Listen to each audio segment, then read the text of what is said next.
Sino ba kila Justin Brownlee or Jordan Clarkson sa darating na window? And Michael Phillips, posibleng wala sa next window.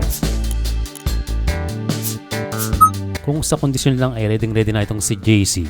Kitang-kita naman sa kanyang ensayo kung gaano ka-sharp ito. Kaya if I were to choose, itong si JC dapat ngayong window. For some reasons katulad, kaya niyang i-break ang trapping defense na ginawa ng Australia na siguradong i-apply ng Jordan na tiran sa atin.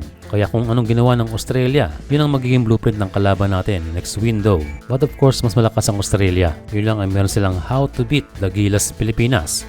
Pero pagdating sa mga balita, mas priority talaga ng Gilas ang pagbabalik ni Justin Brownlee. Actually, minomonitor ang kalagayan ni JB ng SBB and he is ready to play sa kanyang minor injury na hindi magdadalawang isip na siya ay tawagin ng Gilas. But again, kung si Brownlee man, sana ay bumalik ang kanyang laro. And again, gagayahin na naman ng Jordan na tiran kung paano pinatahimik ng New Zealand ang kupensa ni Justin Brownlee.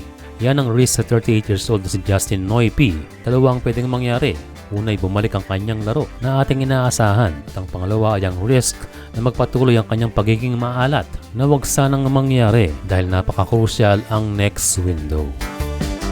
Samantala sa interview ng Fast Break PH, inamin ni Ma'am Erica D ng SBP na posibleng umabsent si Mike Phillips sa next window dahil mayroon itong personal na gagawin at nabanggit nga na wedding ito ng kanyang kapatid. And syempre family matters yan. Kaya aasahan si Mike Phillips not this window, kundi ang kanyang paglalaro sa Asian Games. And so may valid reason naman si Motor Mike. Ang mahalaga lang sa ngayon ay hindi injured itong si Mike, kaya maaari siyang makabalik sa next tournament at ayon ng Asian Games. And so yan ang mabilis na balita.